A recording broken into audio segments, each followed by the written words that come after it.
여러분들은 부활절 또 맞이해서 어떤 기도를 가지고 계십니까? 지금 병으로 이 땅이 많이 어려움 가운데 있기 때문에 치유를 위해서 기도하시는 분들도 계실 터이고, 또 총선을 앞두고 나라를 위해서 기도하는 분들도 많이 계실 것입니다. 또 여러분들의 가정, 또 자녀들 여러 가지 크고 작은 기도의 제목을 가지고 이 부활절, 이 부활의 큰 은혜와 승리를 나누기 위해 오셨다라고 생각을 합니다. 근데 여러분, 부활하신 예수님께서 우리가 어떠한 기도를 하기를 원한다라고 생각하십니까? 부활하신 예수님께서 오늘 그 부활절, 그 부활하신 예수님을 기뻐하며 감사하며 영광 돌리기 위해 나온 우리들에게 원하시는 기도의 제목, 우리가 이렇게 기도했으면 좋겠다, 우리가 이렇게 살았으면 좋겠다 라고 원하시는 바람은 무엇일 거라고 생각하십니까? 여러분들은 그것에 대해서 생각해 보신 적은 있으십니까? 오늘 우린 참 재밌는 사건 하나를 만나게 됩니다. 엠마오로 가는 두 제자의 이야기입니다. 누가복음 24장에 있는 말씀인데요. 누가복음 24장은 예수님께서 부활하시고 난 다음에 여러 가지 사건들을 적고 있는 한 장의 딱 말씀입니다. 그러니까 누가복음 24장에 예수님께서 부활하시고 난 다음에 모든 이야기들이 다 적혀져 있습니다. 1절에서 53절까지입니다. 그런데 그 1절에서 53절까지 중에 이 엠마오로 가는 두 제자에 대한 이야기가 13절에서부터 35절까지 적혀져 있습니다. 엠마오로 가는 두 제자는 유명한 사람이 아닙니다. 한 사람은 글로벌한 사람이고 한 사람은 이름조차도 적혀져 있지 않습니다. 이 글로벌한 인물도 이 이전이나 이 이후나 교회사적으로 아주 중요한 인물이라고 얘기할 수 있는 분은 아닙니다. 그런 두 제자가 엠마오로라는 그런 지금 어딘지 알지도 못하는 곳으로 가는 그 사건 가운데 예수님이 함께 하신 이야기들을 13절에서 35절까지 무려 20여 절 이상을 적고 있다는 것이죠. 퍼센트로 따지면 거의 절반에 육박하는 분량을 누가복음 24장은 이 엠마오로 가는 두 제자의 이야기에 할애하고 있다는 사실입니다. 이 얘기가 뭐가 그렇게 중요해서 이 얘기를 이렇게 길게 적고 계실까? 엠마오로 가는 두 제자, 말 그대로 엠마오로 가고 있는 것입니다. 근데 그 모습 자체가 실망스럽습니다. 왜냐하면 엠마오라는 곳이 그렇게 중요한 곳이 아니기 때문에 그렇습니다. 여기서 중요하지 않다는 건 그 땅이 별게 아니라는 뜻이 아니라 예수 그리스도를 믿는 사람에게서는 그게 그렇게 중요한 의미를 갖고 있는 곳이 아니라는 거죠. 이 엠마오라는 곳은 이들이 왜 가는지 모르겠지만 적어도 분명한 건 이들의 일 때문에 가는 그곳이라고 얘기할 수 있을 것입니다. 그들의 고향이라든지 그곳에서 만나고 싶은 사람들이 있다든지 자기가 해야 할 일들이 거기 있다든지 전혀 예수님과는 관계가 없는 그들과 관계 있는 그곳으로 그들이 향하고 있다는 것입니다. 더 실망스러운 건 그들이 엠마오로 가는 그 시점입니다. 예수님께서 십자가에 달려 죽으시고 아무런 소망도 품지 못할 그때에 그냥 정처 없이 고향으로 되돌아가는 그 걸음이 아닙니다. 예수님이 부활하신 그날 그들은 엠마오로 가고 있는 겁니다. 그날도 그냥 그날이 아니라요. 이미 여인들이 예수님의 무덤에 가서 예수님의 무덤이 비었다는 사실을 확인합니다. 더군다나 그들은 천사를 만나서 예수님이 다시 살아났다라는 얘기를 듣습니다. 그 얘기를 듣고 그 여인들은 제자들에게 찾아가서 제자들에게 그 얘기를 해서 그 얘기가 이미 제자들 사이에 쫙 퍼져 있는 그런 상황이라는 얘기죠. 예수님께서 돌아가시기 직전까지 그들에게 말씀하셨던 그 일들이 벌어진 겁니다. 그날 아침에. 근데 그날 아침에 이 두 제자는 엠마오로 가고 있다는 것입니다. 적어도 예수님께서 다시 살아나셨다라는 것에 대한 일말의 희망이나 믿음이 있었다라면 그들은 움직일 수 없었을 것입니다. 아니, 움직이셔는 안 됩니다. 그들은 적어도 갈릴리로 가든지 아니면 예루살렘 성전으로 가든지 골고다로 가든지 무덤으로 가든지 뭔가 예수님의 다시 사심과 예수님의 행적과 관련 있는 곳으로 갔었어야만 했습니다. 근데 그들은 그곳으로 가지 않고 엠마오로 갑니다. 그 엠마오로 가면서 그들은 예수님에 대한 얘기를 나눕니다. 그 아침에 있었던 이야기들을 나누고 있다는 것이죠. 그들에게 있어서 예수 그리스도의 부활은요, 가십거리에 불과했다라는 얘기입니다. 어떻게 보면 그 시점에서는요, 예수님이 무덤에 안 계시다라는 얘기를 듣고 그 군병들에게 돈을 써서 입막음을 하고 그 뒤에 여러 가지의 대비를 하고 있는 그 제사장들 부류보다 오히려 예수님의 부활에 대하여 더 반응하지 않고 있는 그 모습을 이 엠마오로 가는 두 제자가 보이고 있다는 사실입니다. 얘기는 해요. 야, 그 여인이 진짜 무덤이 비었댄다. 야, 다시 살아나셨다는데 진짜일까? 이런 얘기를 그냥 이야기거리로 소비한다는 겁니다. 예수님의 부활이 그들에게는 소비재에 불과했다라는 얘기죠. 어떤 삶의 반응이나 또 어떤 삶의 그들에 대한 목표를 만들 수 있는 그런 영향력이 없는 단순히 먹고 소비하는 것에 불과한 얘기로 전락해버리고 있는 것을 오늘 우리는 발견하게 됩니다. 그들에게 예수님이 찾아오십니다. 그들이 예수님을 알아보지 못한 건 그렇게 우리가 의아하게 생각할 일이 아닐 수도 있습니다. 예수님이 변장을 하거나 위장을 특별히 안 하셔도 충분히 이런 일이 있을 것입니다. 말씀은 그들의 눈이 가리워졌다 얘기합니다. 누가 가리했다라고 얘기하지 않고 가리워졌다. 그들은 어떻게 보면 지금 예수님의 부활을 그려낼 수가 없는 상황이 있는 거죠. 상상하지도 않았던 거죠. 그런 것에 대하여 전혀 예측하지 않고 있었기 때문에 그를 찾아온 어떤 젊은이의 모습이 예수님일 거라고는 정말로 생각하지 못했던 그들의 마음의 중심들을 우린 다시 한번 발견하게 되는 거죠. 아니, 조금만 1%, 2%만이라도 그런 생각을 가졌더라면 금방 알아볼 수도 있었을 터인데 그들은 절대로 그런 일들에 대하여 상상할 수 없었기 때문에 그들에게 찾아온 예수님이 예수님인 줄 알지 못했다는 거죠. 그들이 보려고 하는 것만 본 겁니다. 그들이 볼 수 있는 것만 본 거고요. 보고 싶은 것만 봤던 것입니다. 예수님은 그들을 찾아오셔서 묻죠. 무슨 얘기를 했냐? 그랬더니 그들이 얘기를 잘합니다. 예수님이라는 분이 정말 귀한 선지자이셨는데 대제사장이 그분을 죽였어요.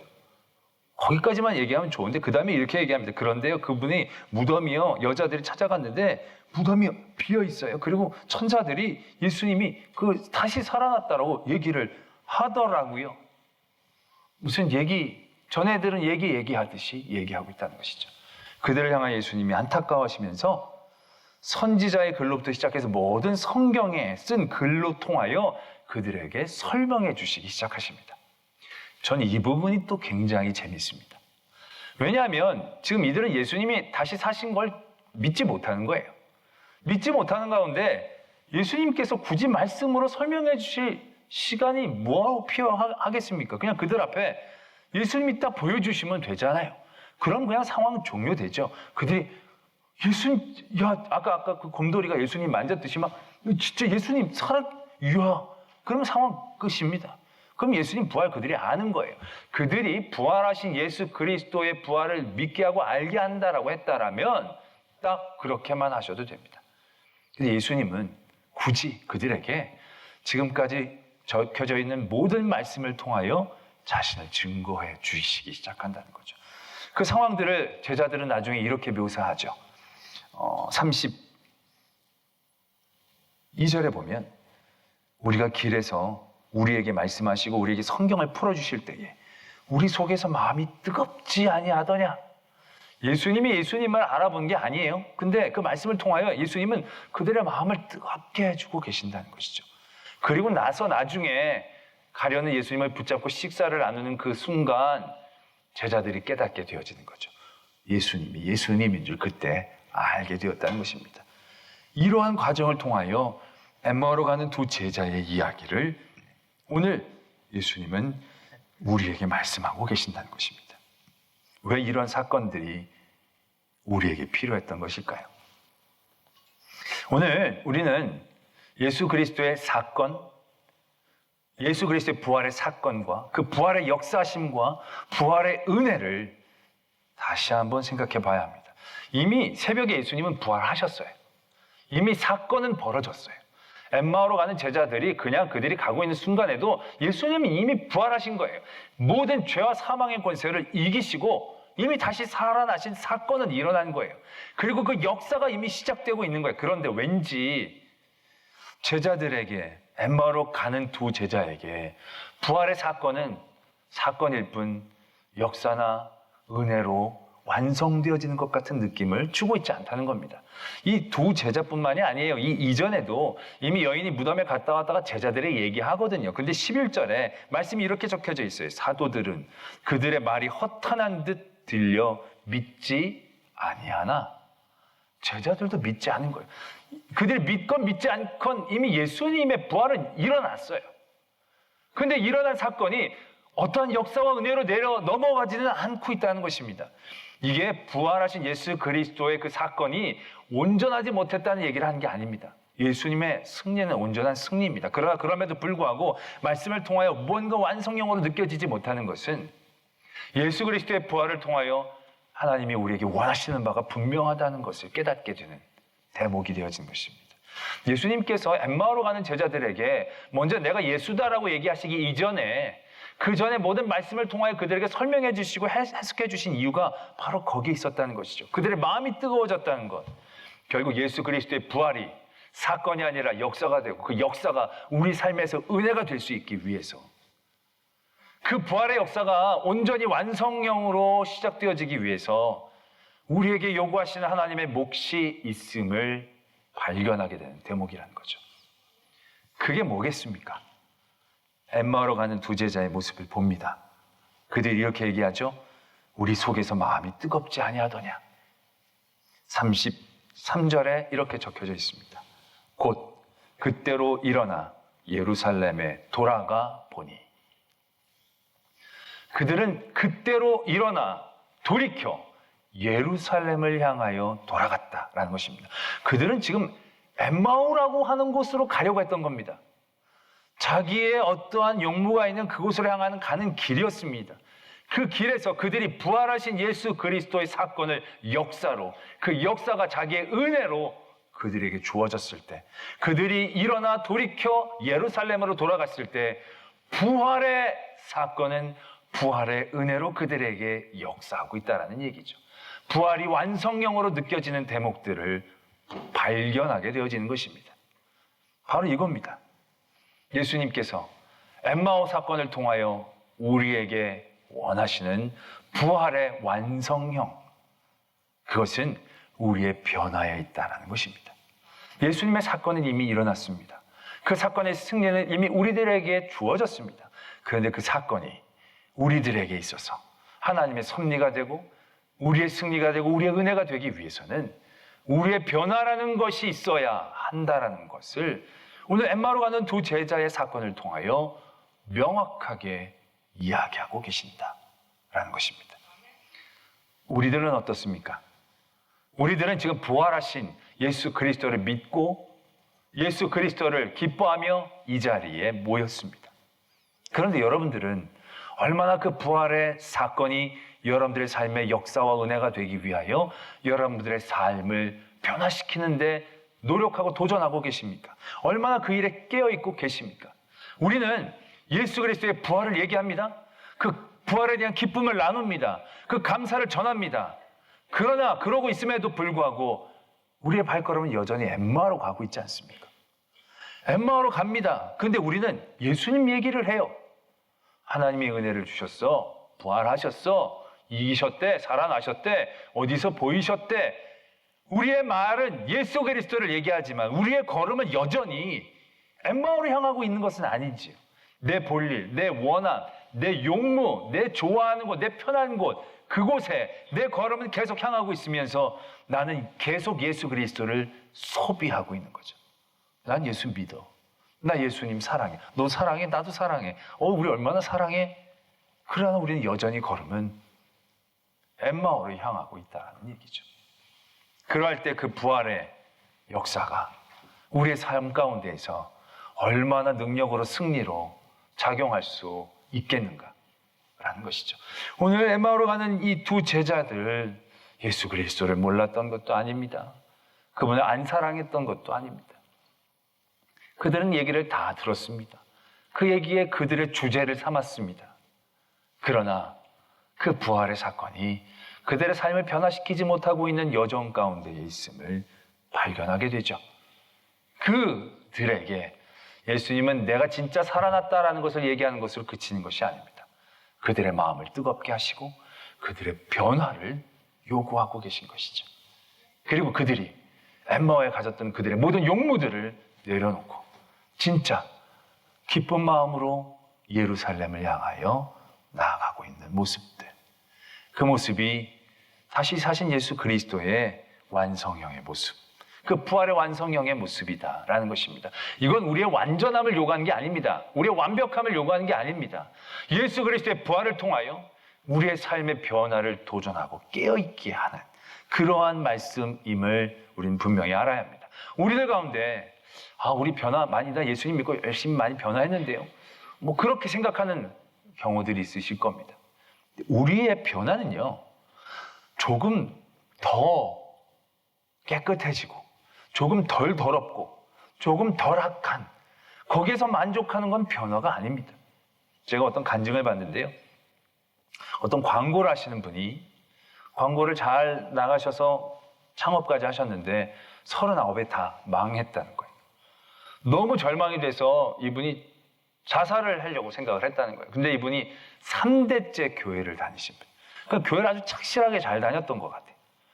그런데 그런 절망 가운데 잘 이겨내지 못하고 죽으려고 하다가 그냥 죽기 너무 아까워서 광고제에 한번 응모를 해보고 입상 한번 해보고 그리고 뭐더라도 남겨놓고 죽자, 그렇게 결심이 섰다는 거예요. 그래서 정말로 멋진 광고를 준비해서 칸 광고제라는 데다가 응모를 하셨다는 거예요. 그리고 기대하고 있었는데 떨어졌다는 거예요. 기분이 너무 나쁘다는 거죠. 도대체 어떤 좋은 광고가 있길래 내게 떨어졌나. 그래서 그 광고한 작품들을 쭉 봤다는 거예요. 금상을 받은 작품 안에서 그가 멈춰섰습니다. 금상을 받은 그때 광고가 어떤 작품이었냐면 싱가포르에 있는 어떤 교회에서 의뢰했던 복음적인 광고였다고 합니다. 그 광고가 딱 이겁니다. 영어로 God is dead. 니체. Nietzsche is dead. God. 니체가 신은 죽었다고 얘기했다. 하나님이 니체는 죽었다고 말씀하셨다. 딱 그 광고였다는 거죠. 이분이 그 광고 앞에서 하나님의 인격적인 만남이 있었다는 거죠. 그리고 그분 스스로가 변화되었다고 고백합니다. 그리고 그분이 여태까지는 광고를 하면서 돈을 벌어서 여러 가지 하나님의 일들을 하고 그랬는데 이제는 아예 하나님을 위한 광고를 만들겠다고 그의 삶의 방향을 돌이켰다는 것이죠. 3대째 교회를 다니고 여러 가지 믿음의 생활을 하면서 여러 가지 다른 사람들보다 의로운 삶을 살았다라고 자부할 수 있는 삶의 자리에 있었을 것입니다. 그러나 그 자리에서도 여전히 변화되지 못한 부분이 있음을 우리로 깨닫게 해주신다는 거죠. 그리고 그 변화는 조금 덜 세상과 약간 나누어지는 것을 의미하는 게 아니다라는 얘기죠. 그 변화는 바라보는 것에 대한 변화인 것입니다. 엠마오를 바라보고 있느냐, 예루살렘을 바라보고 있느냐, 예수님을 가십거리로 얘기하고 있는가, 아니면 예수님 앞에 나를 얘기하고 있는가. 가치관과 방향과 우리의 관점의 변화를 의미하는 것입니다. 그것은 완성형의 어떤 자리를 의미하는 것 아니다라는 얘기죠. 부활하신 예수 그리스도, 그 부활의 승리가 나의 승리가 되기 위하여 우리는 부활하신 예수 그리스도가 우리에게 주셨던 놀라운 은혜를 은혜로 나누기 위하여 끊임없는 변화에 우리는 깨어있고 도전해야 한다는 것입니다. 절망을 희망으로, 죽음에서 삶으로, 나누어짐에서 하나됨으로, 그 놀라운 부활의 역사로 우리에게 주셨던 그 승리의 자리들, 그 자리에서 우리는 우리를 변화시켜 그 승리의 자리에 참여할 수 있어야 한다는 것입니다. 엠마오를 계속하면서 얘기만 하는 사람이 아니라 나를 내려놓고 그 승리의 자리에 동참하기 위해 나아가는 우리들의 모습들, 그 모습을 통하여 진정한 부활의 역사가 승리로, 은혜로 우리에게 임재한다는 것을 우리는 깨달아야 한다는 것입니다. 여전히 우린 이만하면 됐다. 결국 그거는 우리가 관점을 바꾸지 못했다는 얘기예요. 아직 엠마오를 바라보면서 어정쩡한 태도로 예루살렘으로 한두 발자국 더 옮겨놓고 우리는 꽤 많이 괜찮은 이 정도면 이건 변화가 아닌 겁니다. 완전히 우리의 삶의 방향을 바꿔서 똑같은 것들을 하더라도 다른 겁니다. 밥을 먹더라도 저녁에 밥을 먹는데 건강을 위해서, 다음 삶을 위해서가 아닌, 밥은 똑같이 먹지만 바라보는 건 달라진다는 것이죠. 하나님의 일을 위해서 먹고 그 일들을 왜 먹으면서 내가 해야 할 일들을 바라볼 수 있고, 그렇게 예루살렘으로 조금씩 달려가는 일들을 통하여 부활하신 예수 그리스도의 진정한 승리가 우리의 승리가 되어진다는 것을 우리는 경험하고 느껴야 한다는 것입니다.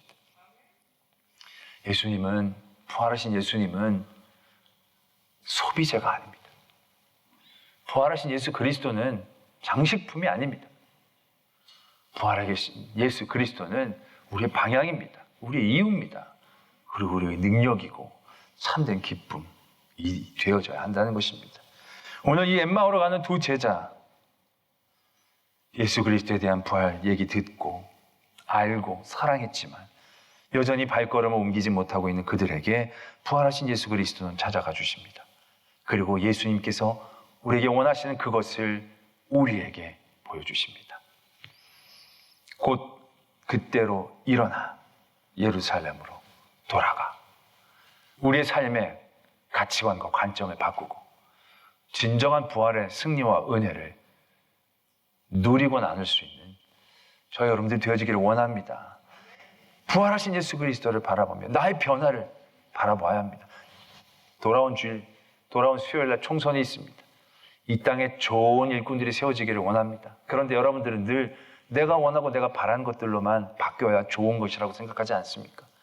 거기서 정말로 주님이 원하시는 게 좋은 것이 무엇인지 한번 바라보기를 원합니다. 저는 이번 총선에서 우리 나라가 이겼으면 좋겠습니다. 누구는 이기고 누구는 지면 그게 이긴 나라가 되겠습니까? 한 사람은 붙고 다 떨어지는 구조에서 승리가 어디 있습니까? 정말로 내가 변화되어져서 하나님 앞에 진정 이 나라를 하나님께 맡기는 마음으로 기도함으로 모두가 이기는 그러한 부활의 승리를 이 땅에서도 경험하는 역사, 또 그러한 삶의 자리에서 우리의 도전들 깨어있음, 그러한 일들 가운데에 더욱더 열심히 나아가는 저와 여러분들이 되어지기를 소망합니다.